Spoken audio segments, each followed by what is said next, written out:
Muy buenas tardes. Hoy, como todos los lunes, les saluda Marcos Ibaceta. Y esto es Sentido Común. Se transmite por Onda Digital Perú a través de Instagram, Facebook, YouTube y una serie de canales que es larguísimo, pero que irán apareciendo en la pantalla. A ver, siempre esperamos tener novedades buenas, ¿no? Pero siempre lo bueno es tan pequeño que se debe desbordado por todo lo que venimos arrastrando. Es como si estuviésemos en una cañada y cada vez que llueve, sabiendo que llueve, no nos movemos de ahí y las piedras nos arrastran, el barro nos arrastra y no tenemos estabilidad. Ejemplos. En el Congreso ahora resulta que hay un mundo de congresistas bajo sospecha. Y bajo sospecha de organización, de pertenecer a una organización criminal. Una organización criminal que estaría vinculada a la presunta organización criminal liderada por la fiscal de la Nación suspendida, Patricia Benavides. Pero la figura central es este equipo donde está este coronel Colchado, que coordina y aparece ahora como una coordinadora, pero que actúa más como enlace para hundir a unos y salvar a otros, la doctora Marita Barreto. Lo último que nos hemos enterado es que hay una grabación del Español donde le decía yo, he negociado con el general Angulo, y el coronel Colchado, con conocimiento de la doctora Barreto, le dicen, no, a él no lo vamos a tocar. La pregunta es, ¿quién está decidiendo, bajo el marco de legalidad y de persecución del delito en el Perú, a quién se investiga y a quién no se investiga? Porque entonces habría un canal de impunidad para los unos y otro canal de persecución contra los otros.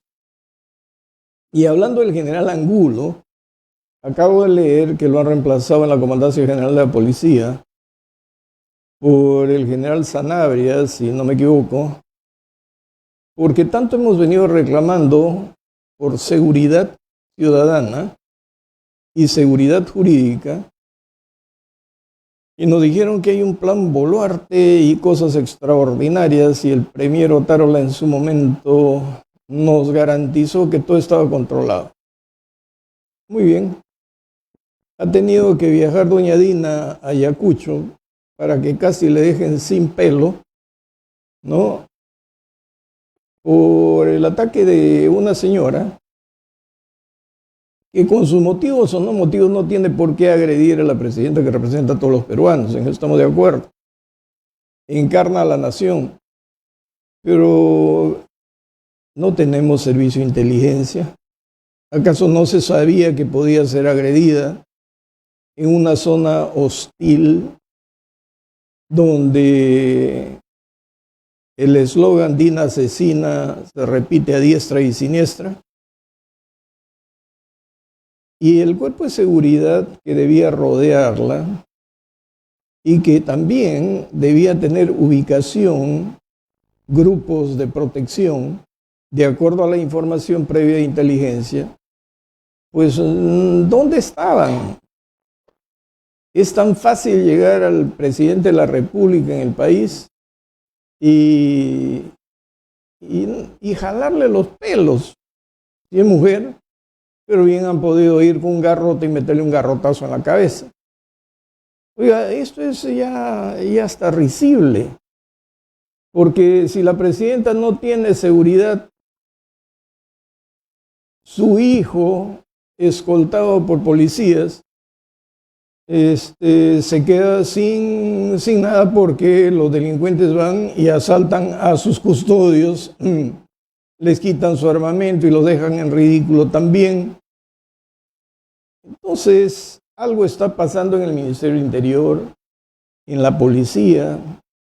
hay un relajo funcional donde todos juegan a acomodarse al poder para mantenerse, pero nadie fortalece la institucionalidad, porque hasta ahora todos ofrecen un combate, pero no nos dicen qué necesitan y cuánto cuesta.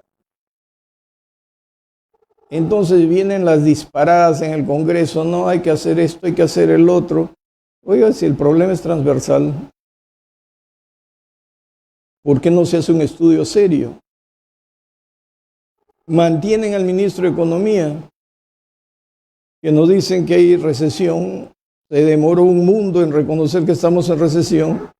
Gracias a Dios, la independencia del Banco Central de Reserva ha frenado la tendencia inflacionaria, pero lo que vamos a crecer económicamente en el 2024 es ridículo para muchos economistas, pudiendo dispararnos al 5 o 6% si establecemos reglas claras para la gran inversión, pero no.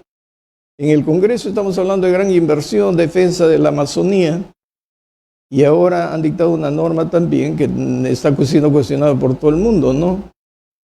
Que propiciaría la deforestación, pero no tenemos un debate alturado. Cada quien dice lo que le da su gana.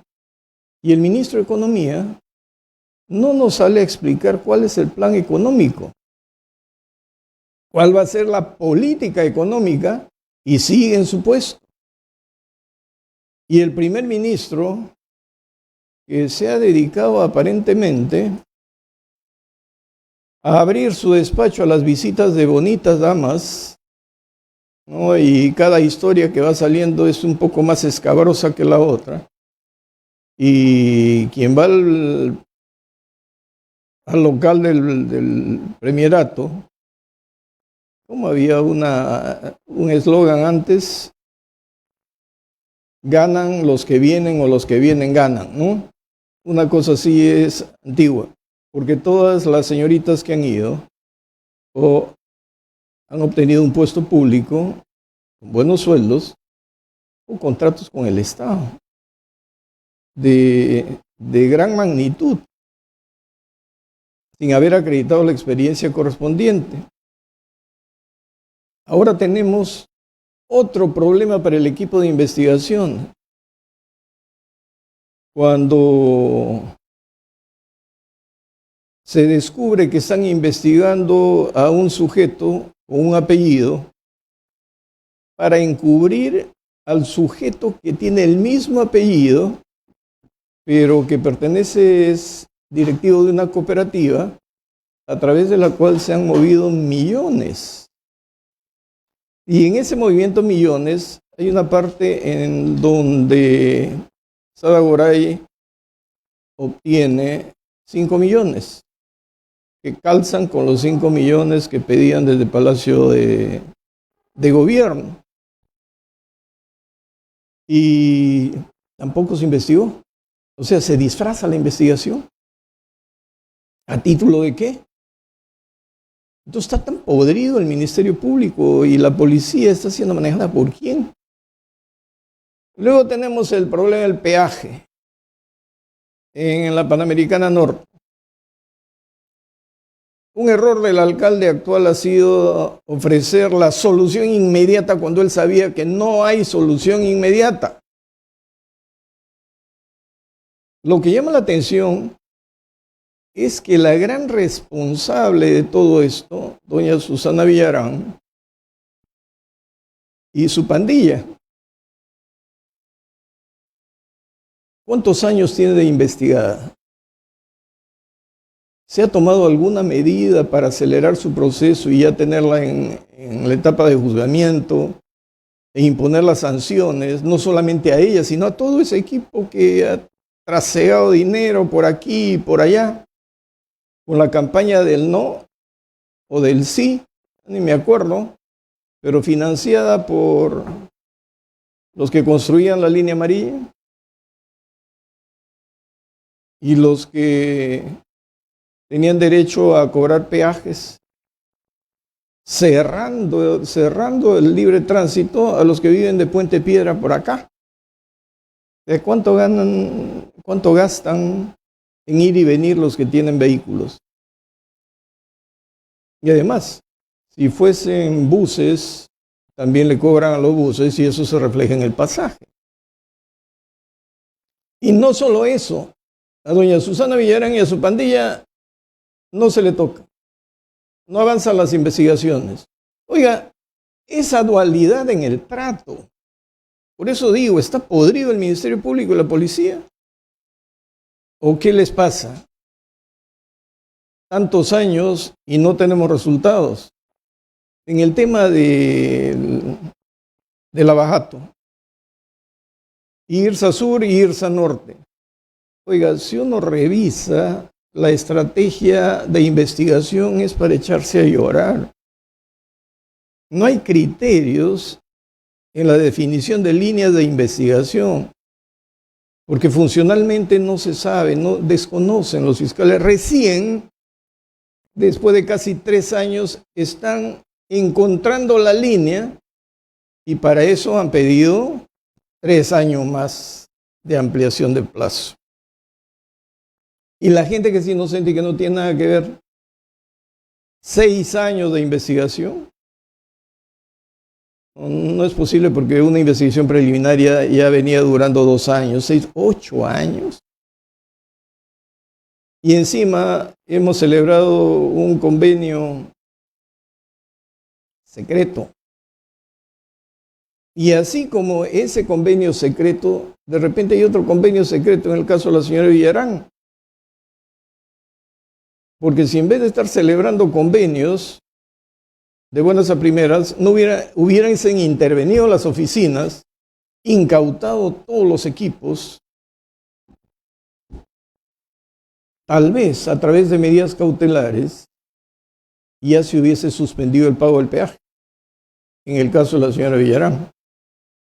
Y en el caso de Odebrecht, no nos estarían tomando el pelo los que vinieron a corromper a nuestros empresarios y tengamos trabajando a Odebrecht con otras razones sociales, pero también al Club de la Construcción, cuyos directivos están libres, van a un proceso concursal en Indecopi y luego cambian de razón social.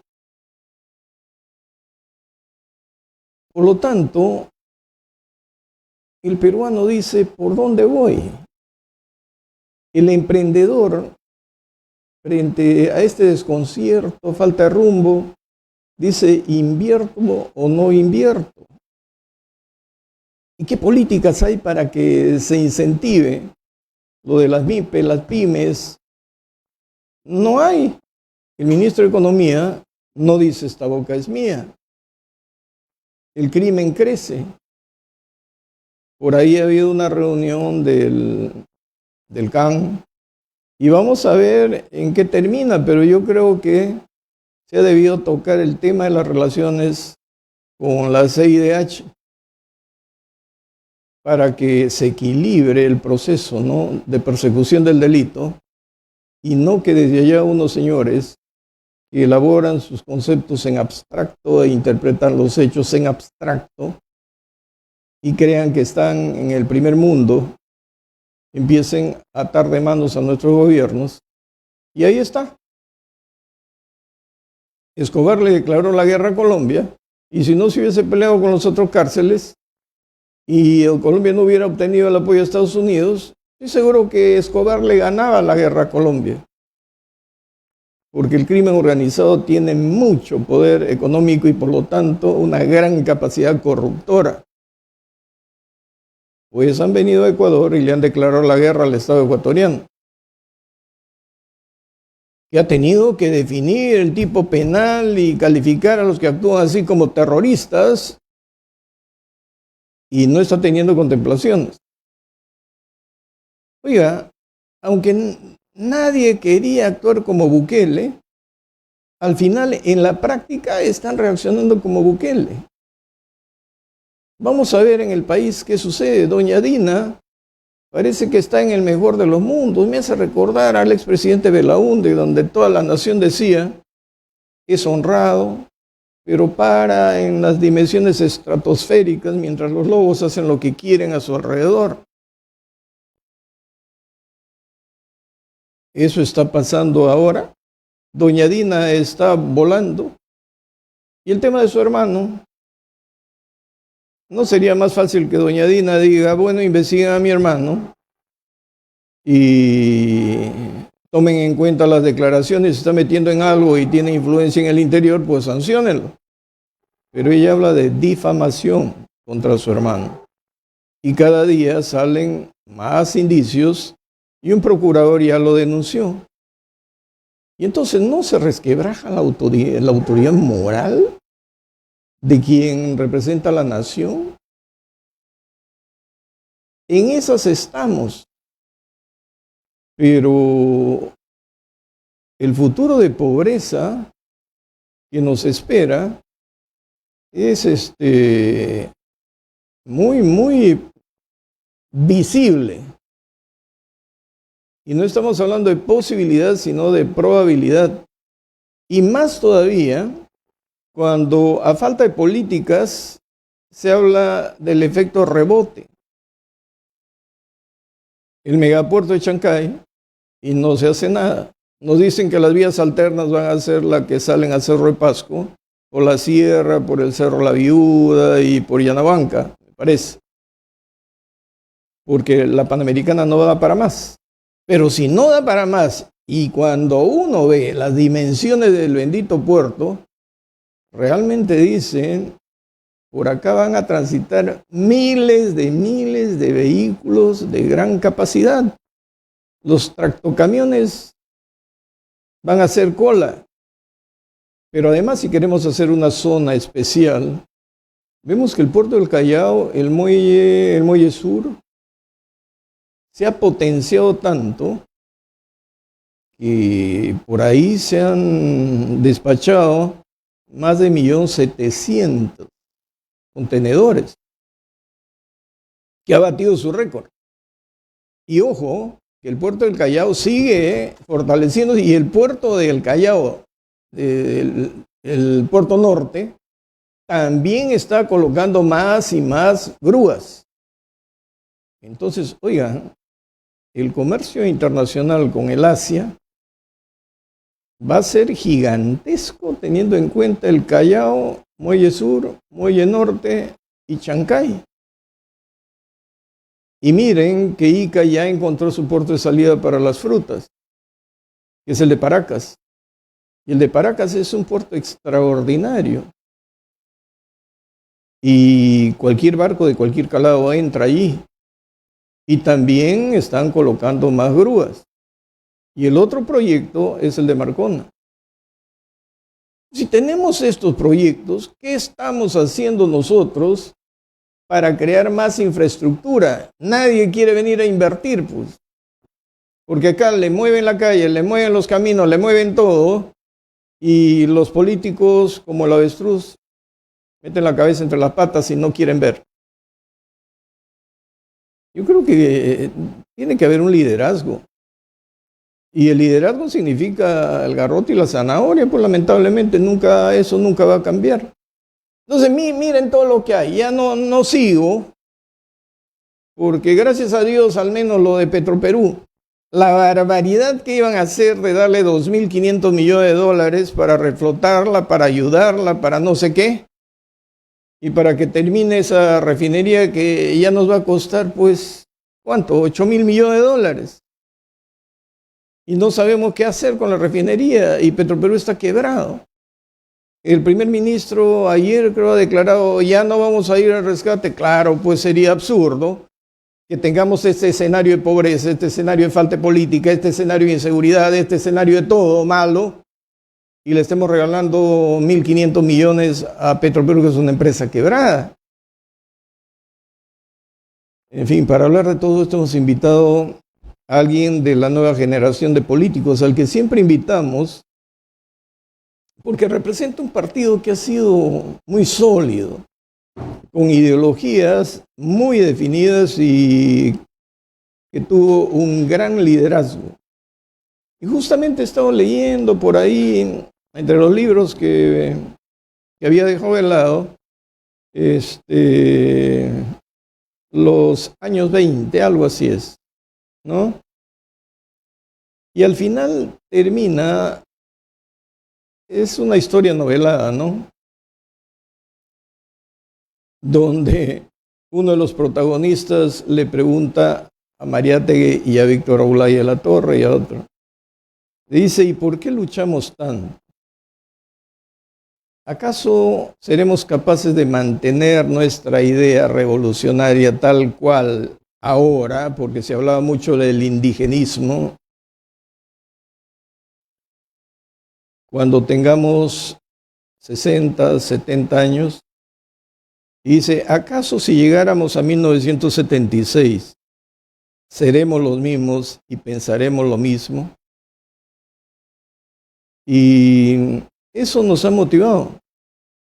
¿No? Que hemos invitado a Quique Valderrama, porque nos parece, y es, la nueva generación del APRA, y tiene un liderazgo innegable. Buenas noches. Gracias por la invitación, estimado Marcos. Encantado de estar aquí, como siempre, en tu espacio. Bueno, mira la cantidad de cosas que he dicho yo, tienes todo el tiempo del mundo para... Creo que el asunto principal que debe preocupar, sin duda, a la ciudadanía es el tema del episodio ocurrido en Ayacucho. Creo que hay que poner una nota anecdótica, sin duda, respecto a Boluarte, de lo que significa esto, en el caso particular de ella, pero luego habría que entrar a lo estructural. En cuanto a lo anecdótico, podríamos mencionar que se ha tratado también, no solamente de una negligencia, sino de una gran irresponsabilidad de ella misma. Las diferentes encuestas calculan que en el sur del Perú, en el sur andino, la presidente roza el 5% de aprobación. Es decir, es muy impopular, claramente impopular. Y tú conocerás en la historia de la humanidad que es muy difícil a los personajes, a las grandes figuras incluso, protegerlos de las acciones que pueden generarse alrededor de los tumultos.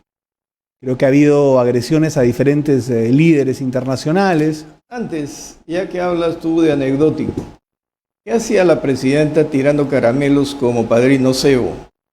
No tiene ningún sentido esa ¿No actitud, por cierto. Para empezar era humillante, ¿no?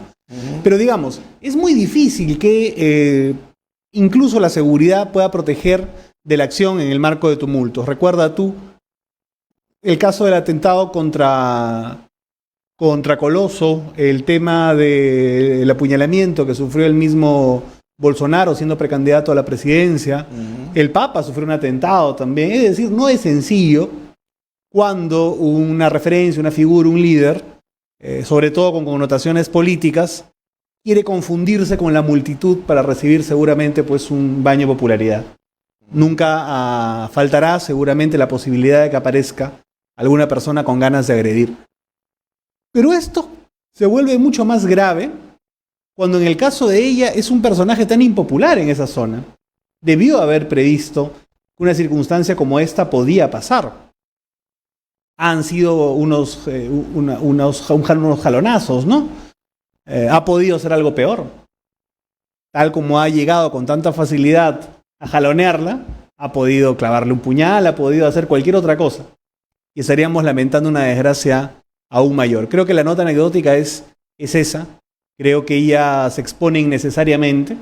Una actitud de casi prácticamente provocación. Yo no diría que no vaya al sur del país, yo creo que tiene que ir, pero creo que no tiene que exponerse a intentar vender la imagen nacional e internacional que se está dando baños de popularidad. Creo que, por más que no sea responsabilidad directa de ella lo que ocurrió alrededor de los fallecimientos, lo que sí es cierto es que parte del pueblo del sur del país no ha recibido un esclarecimiento concreto respecto a lo que ocurrió, y eso también carga sin duda el ambiente.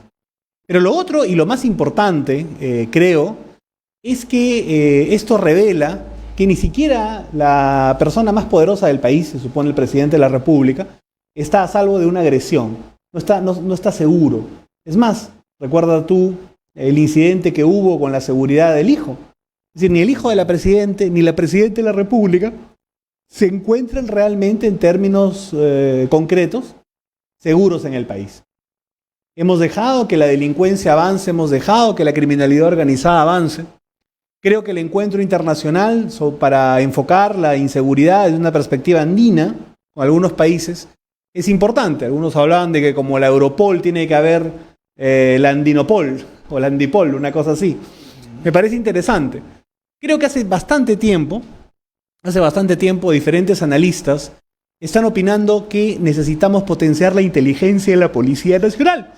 Y hasta ahora no se hace absolutamente nada sobre ese tema. Recién cuando pasa esta circunstancia, se realizan una serie de cambios en la policía, en la dirección de inteligencia, etcétera. Pero prácticamente, y esa es la sensación negativa que deja, que ha sido producto de la agresión a la Presidente y no ha sido producto más bien de la agresión constante, diaria, que sufren los ciudadanos de a pie frente al crimen organizado, frente a la delincuencia común, frente a las extorsiones, que es un punto fundamental. Creo, y esto es algo importante de señalar, que los partidos políticos, estén o no estén en el Parlamento, como en el caso del APRA, tenemos que preparar un paquete, un shock de seguridad importante y potente para el debate público en las próximas elecciones. Y yo creo, por ejemplo, para dejar 3 ideas fuerza sobre la mesa, creo importante la articulación con lo mejor que tenga la policía de un grupo especial de inteligencia, que evidentemente tenga un grado alto de autonomía, que pueda dedicarse a la desarticulación de las bandas internacionales de criminalidad organizada. Se habla mucho en el lenguaje común, en los medios de comunicación, en las redes, de los venezolanos.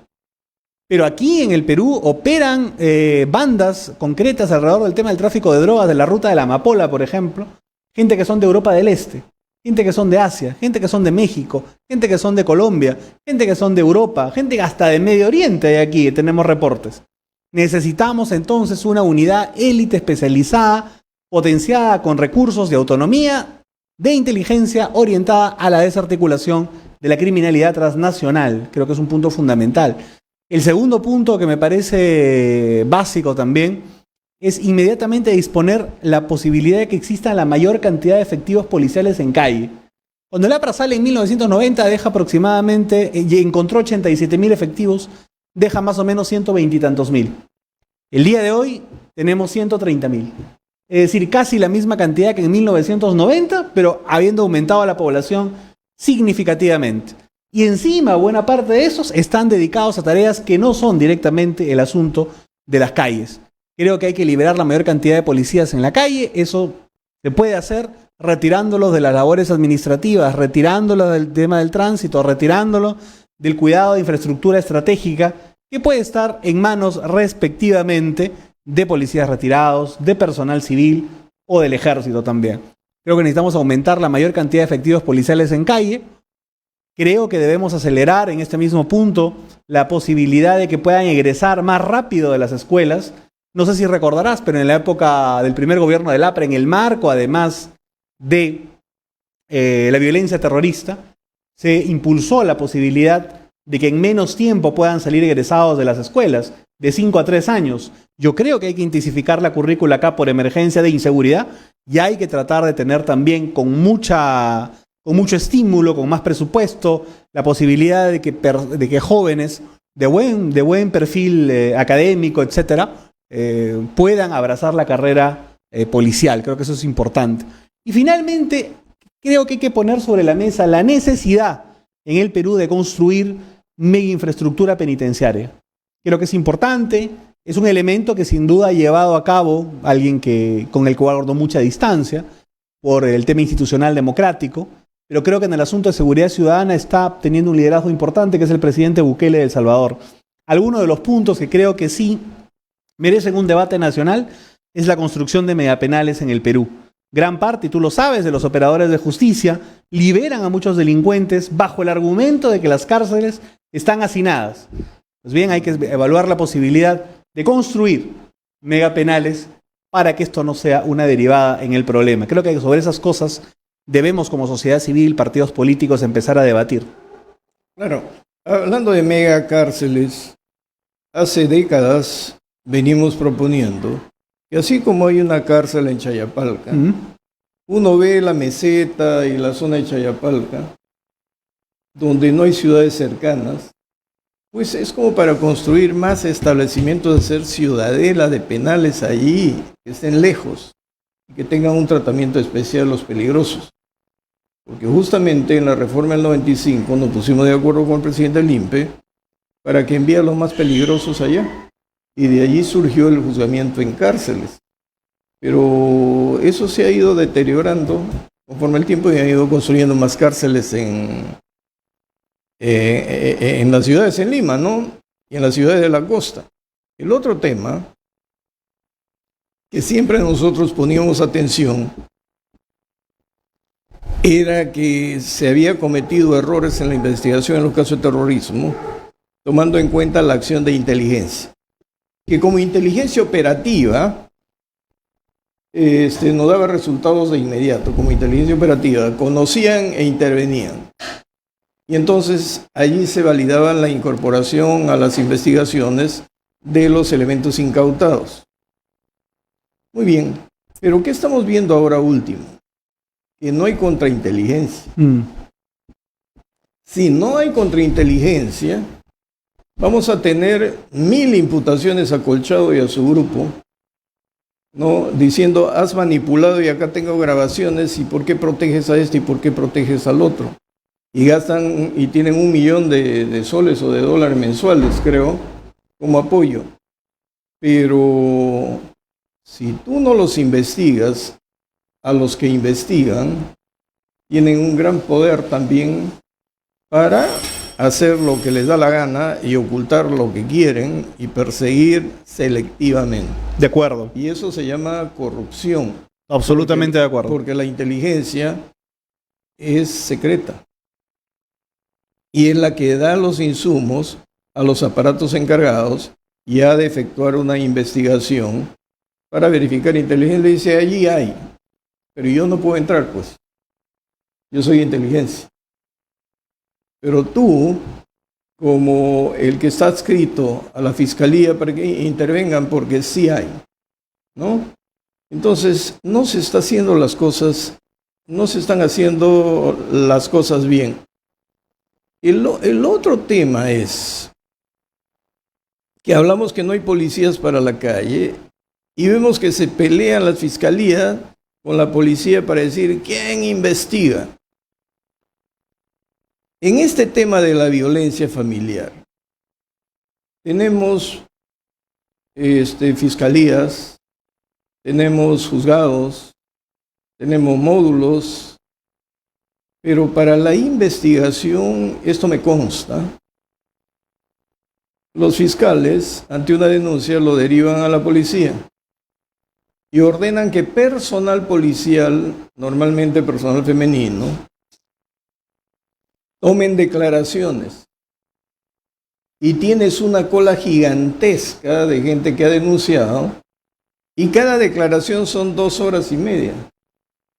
Porque la policía femenina toma nota y llega un momento en que le dice a la fiscal, tiene preguntas, y la fiscal virtualmente interroga y a veces no tiene sentido su interrogatorio, pero casi son 2 horas y media por caso, por persona.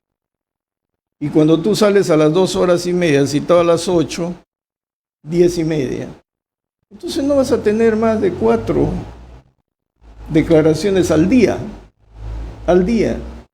y has inmovilizado 3 oficinas de la policía porque son 3 mujeres policías las que están haciendo esa tarea. Entonces hablamos de que falta personal a la policía, hablamos de que la fiscalía no quiere ceder la dirección de la investigación, pero en la práctica se están neutralizando. Y como tú dices, crece el crimen, y la fiscalía siempre encarga a las comisarías. Y en las comisarías, ¿cómo mandas a la calle a quien está con su máquina tomando declaraciones? Totalmente de acuerdo. Pero eso pasa porque no solamente hay falta de fiscales capacitados para la investigación, que eso ha sido admitido incluso por gente con amplia experiencia en el Ministerio Público, sino que faltan también efectivos policiales y que además, sumado a todo eso, hay una mala coordinación, incluso dirías una mala relación, porque evidentemente no se saben distinguir los roles y terminan en una tensión institucional absolutamente innecesaria, de la que no solamente pierden ellos, sino fundamentalmente la ciudadanía. Yo creo que otro elemento fundamental en esta derivada del crimen organizado, del tema de la inseguridad, es justamente el sistema de justicia.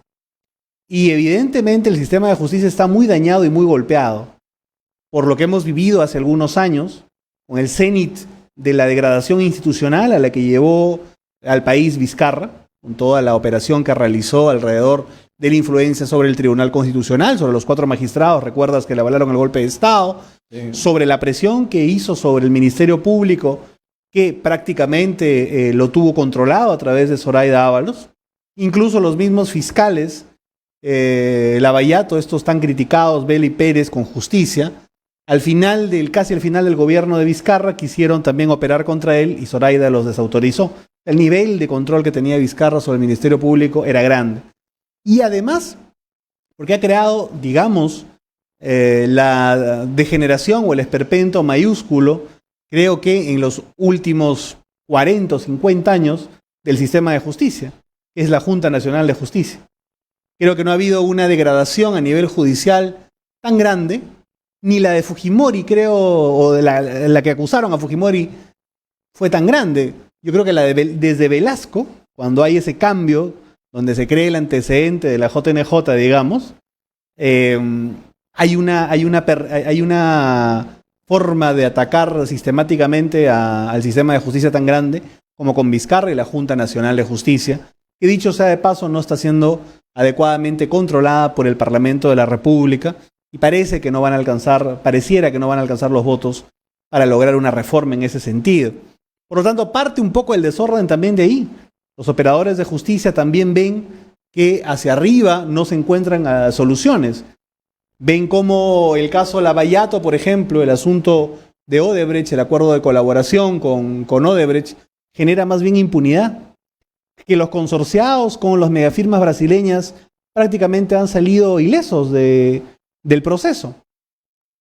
Y por lo tanto, evidentemente, eso alienta a que en otros espacios también se crea que se pueda generar la impunidad.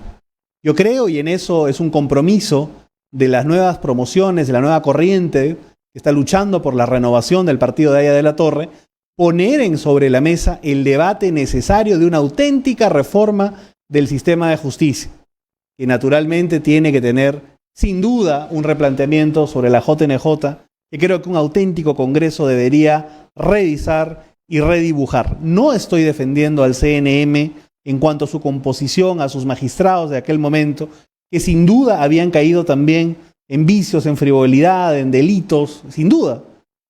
Pero la forma como el CNM se conformaba institucionalmente era mucho más democrática que la JNJ. Sí. Obviamente. Y no digo que volver al CNM sea la solución. Lo que digo que la JNJ incluso es peor que el CNM. Y yo te voy a hacer un recuento histórico para que entendamos, porque escucho proyectos que ya los hemos vivido, ¿no? Echaíz ha presentado uno. Sí, pero ya hemos vivido... La academia, creo... la academia... La Escuela Nacional de la Magistratura. La escuela, todo suena bonito, ¿eh? Pero cuando uno ha estado metido en eso, sabe cómo termina deteriorándose. Porque no se trata de cambiar entidades, sino de hacer controles eficaces. Ahora, cuando en la época de Velasco crean la Junta Nacional de Justicia, había un magistrado Montesino de Arequipa, creo. Él lo propuso y todo el mundo aplaudió, porque estaban cansados del modo en que se elegía. Y era un nepotismo, familias, y todos eran intocables. Había una élite judicial, es cierto, ¿no? Y había de todo, pues, porque, a ver, nosotros éramos estudiantes, acuérdate que habían jueces de narcotraficantes, conocidos. Había una sala, un tribunal correccional de narcotraficantes, que después fueron destituidos, que le pusieron un secretario cinta roja para liberar a un narcotraficante. Habían fiscalías que, en esa época, las agencias fiscales, ¿no? Entonces, con la Constitución del 79, los constituyentes, ojo, que ahí no estaba Acción Popular, pero estaba el PPC y todo lo demás, dijeron, no es mala la idea. No, mantengamos el Consejo, pero ya como Consejo Nacional de la Magistratura, para la elección de vocales supremos, y Consejo Distrital de la Magistratura, para la elección de vocales superiores y jueces. La cuestión, decían ellos, es que el poder político del presidente no permita infiltrar al gobierno de turno a todo el sistema de justicia. Pero los integrantes del Consejo Nacional de la Magistratura deben representar a instituciones, pero nombrados por el Congreso, y por lo tanto quien nombra controla, pero también el control debe ser institucional, a la institución que representa. Mira, se mantuvo el tema de la ratificación del nombramiento que hacía el presidente de la República de los vocales supremos. Pero yo te digo, era lamentable, una vergüenza desde el interior del Poder Judicial viendo a los postulantes a la Corte Suprema hacer lobby en el Congreso y en el Senado. Y dentro uno veía una vocación de entrega, o sea, no de personalidad institucional. Y eso era lo que criticábamos nosotros, que en el 96 fue una huelga, 95 fue una huelga muy fuerte en la Corte de Lima, por eso, por eso. En el 91, en el 90 se promulga una ley orgánica, pero traída de los pelos. Y en esa época todavía habían senadores y diputados. ¿Qué acuerda el Congreso al ver el rechazo de la ley orgánica que se había promulgado en el 90? Constituir una comisión multisectorial. 3 senadores, Borea, Valle Riestra y Cáceres Velázquez. 3 diputados, ¿no? Urbio Dani, Larriba Vegaso y Quintanilla Chacón. Estaban los representantes del área laboral en esa época. Estaba el representante del Colegio de Abogados de Lima. Estaba el representante del Ministerio de Justicia. Estaba el representante de la Asociación Nacional de Magistrados. Estaba el representante de la Corte Suprema con un representante, otro de la Corte Superior y otro de los jueces de primera instancia. Yo fui representante de los jueces de primera instancia y me metí al tema de redacción. Entonces hemos tenido mucha participación. Ahí se impuso el tema de la ratificación, porque veíamos que no hay resultados. Si no hay resultado, alguien responsable, si quieren tener poder, alguien tiene que asumir. Pero la idea era, el Congreso nombra y el Congreso controla, pero si un representante viene del Poder Judicial, otro viene de la Fiscalía, otro viene de los colegios profesionales, otro viene de no sé dónde, era porque cada colegio necesitaba un control y se dejó abierta la posibilidad para que también venga un representante del sector empresarial. Entonces tú decías, esto tiene un control social, ¿no?, que puede enfrentar al control político. Totalmente de acuerdo, porque además estaba dividido también por grandes núcleos de la sociedad, el control. Por lo tanto, ahí viene el deterioro. Por lo tanto, era más difícil. Entonces se empiezan a manipular en la Corte Suprema, en la Fiscalía de la Nación y en los colegios profesionales. Pero cuando llegaban al Consejo Nacional de la Magistratura, ya no se dejaban controlar por nadie. Hacían lo que les venía en gana, ¿no? Y los colegios no tenían un mecanismo de control. Eso les daba una libertad gigantesca porque para el control político se había puesto una valla muy alta. Entonces, mira lo que estoy diciendo, no fue al azar, ¿no? El control político, una valla alta, pero el control social de los entes a los que representaban tenía que ser eficaz. Entonces, tú dices que falló lo segundo. Yo creo que falló el control institucional. Por eso, lo segundo, el control social, digamos, institucional. Entonces, si tú quieres cambiarlo todo y mantienes esa imposibilidad de control social, otra vez se va a manejar para tener el control de instituciones, para designar a los favoritos. Y eso no va a solucionar nada. ¿Por qué significa la academia? No en meritocracia. Hace años a la academia se le ha debido poner un estatus de universidad para que los que estén dentro del Poder Judicial puedan generar sus maestrías y doctorados y no tener que abandonar su labor de jueces y fiscales para ir a una universidad particular o nacional a sacar sus títulos, con lo cual disminuía su producción y se llenaba de papeles y que calificaban para designar los papeles. Y si tú ves los papeles, yo le llamo papeles a las tesis, porque justamente yo no quería una tesis de biblioteca, sino una tesis de campo.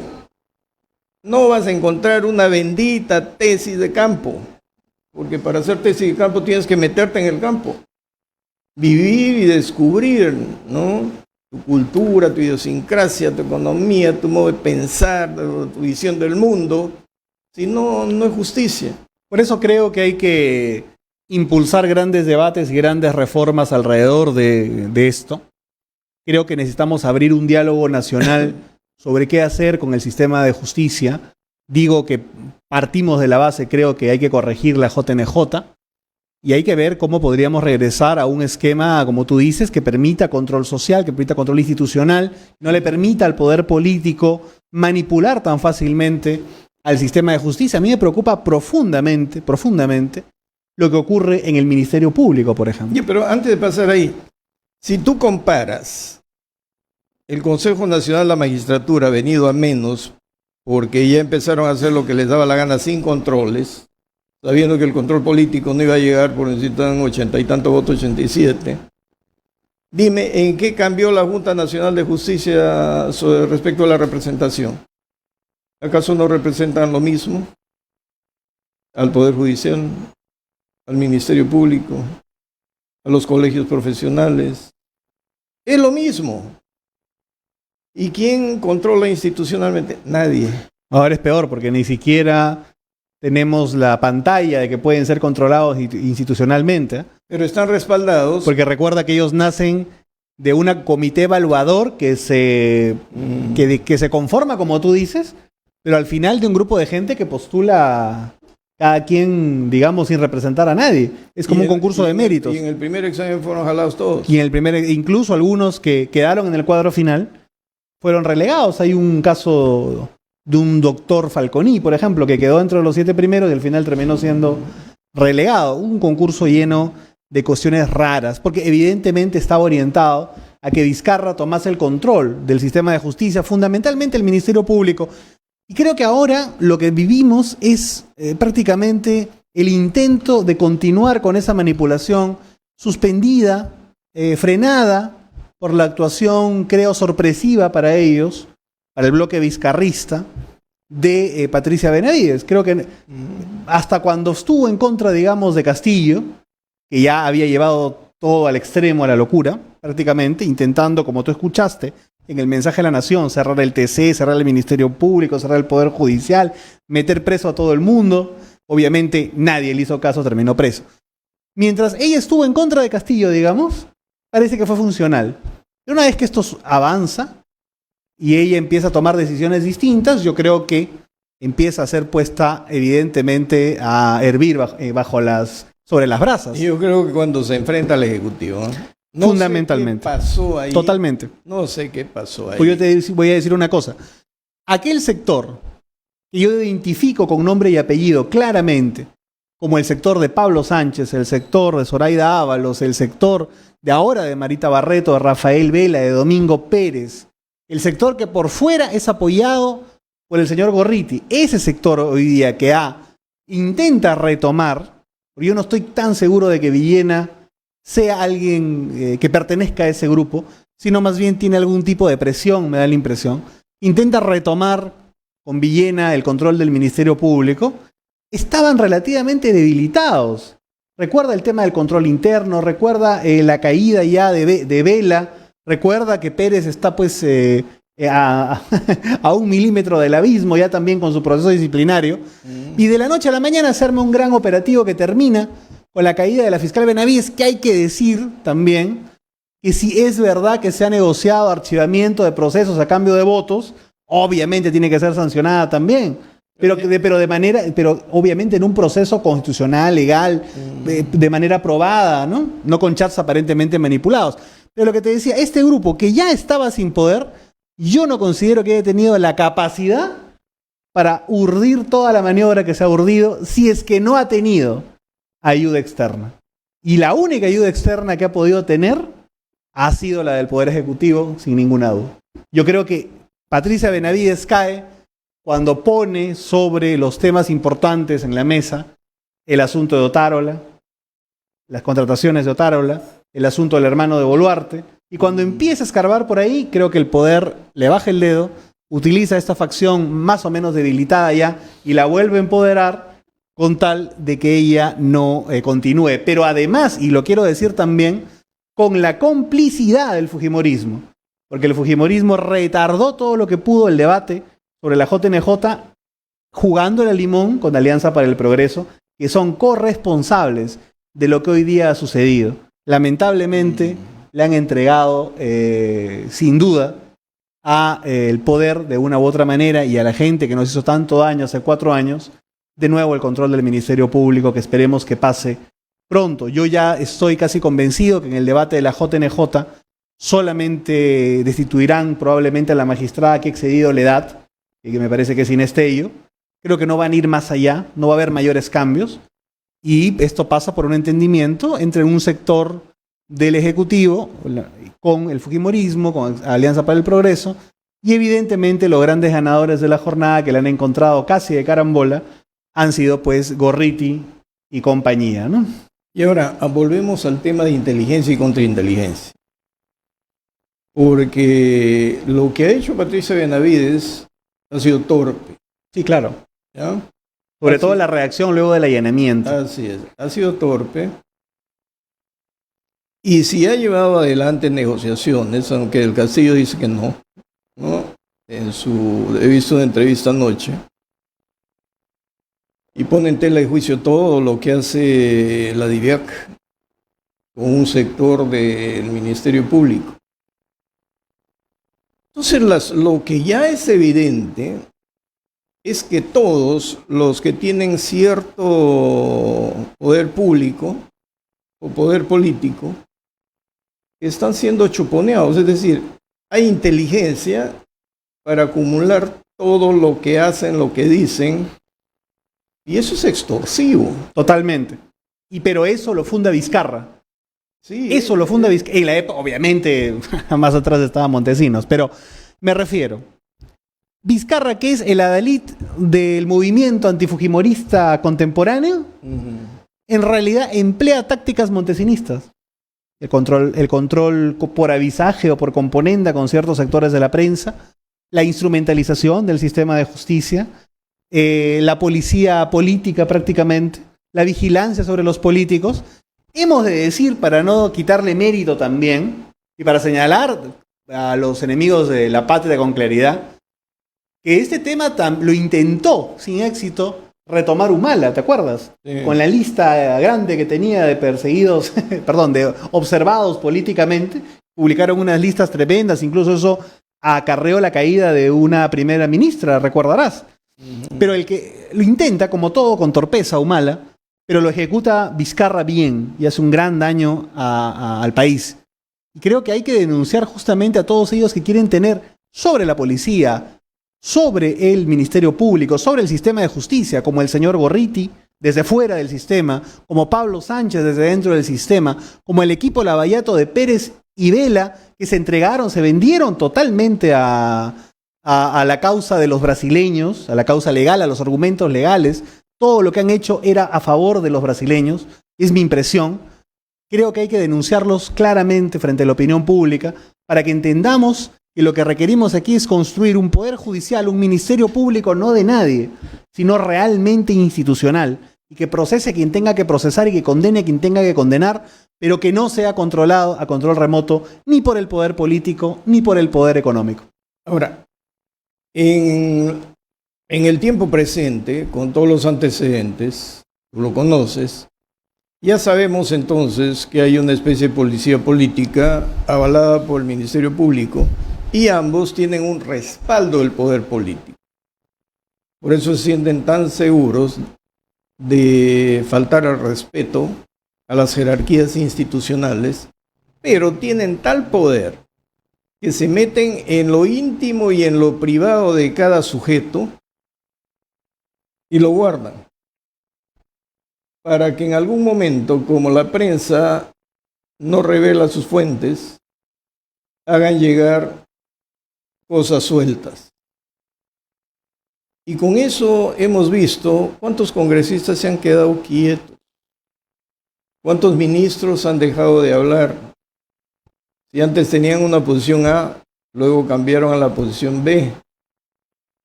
Pero si estamos frente a un poder extorsivo, donde todos los que están en el escenario político tienen evidencias de lo que dicen, hacen en lo íntimo y en lo privado, que es sagrado, ¿no? Sí, por supuesto. Es sagrado, pero que pueden colisionar con su función pública. La extorsión nos lleva al poder en la sombra. Entonces, ¿cómo cortamos de un tajo eso? Yo creo que tiene que haber, además de la reforma necesaria de la policía, del Ministerio Público, del sistema de justicia en general, también tenemos que hacer una reorganización alrededor del tema de inteligencia. Primero, para unificarlo, para ordenarlo. No está ni unificado ni ordenado, ni alineado con objetivos concretos. Creo que eso es fundamental e importante. Y evidentemente poner los recursos a trabajar. ¿Qué hace, digamos, alguno de estos departamentos, alguno de estos efectivos policiales hurgando en la vida de los políticos cuando tenemos crimen organizado en el país? Por eso te digo que es tan importante y fundamental armar este equipo especial de inteligencia para el crimen organizado, para ponerle ahí los recursos, la tecnología y evidentemente frenar cualquier tipo de derivada de acoso político con expresiones distintas al oficialismo de turno. Y creo que en eso, repito, parte de los grandes corruptores del sistema de justicia han sido pues justamente aquellos que hoy día ya creo que tienen que tener un ocaso en su poder. Pablo Sánchez, que está hace años maniobrando en el Ministerio Público, manipulando las cosas en el Ministerio Público, aliado de este señor Gorriti, que hace lo que tú dices, que obtienen algún tipo de información, como lo obtenían del equipo especial Lavallato, y lo filtran y lo sacan a modo de reportaje. Eran periodistas que en realidad tenían un nexo obvio de información de primera mano. Periodismo de investigación. Periodismo de investigación, ¿no? En realidad lo que tenían eran pues... un monopolio de información. Pero además, tuertos, mirando solamente a un sector político. Por eso creo que el debate político tiene que elevarse, las opciones democráticas tienen que potenciarse, y en eso está nuestro compromiso para renovar el APRA y plantearle al país una reforma de justicia. Pero sin olvidar que tiene que haber medidas drásticas, porque la corrupción nos ha desbordado. Bueno, Quique, la hora, como siempre... La hora también nos ha desbordado. Nos ha ganado y nos ha desbordado. Muchas gracias por estar acá. Encantado, como siempre. Y con ustedes, amigos, si Dios quiere, hasta el próximo lunes.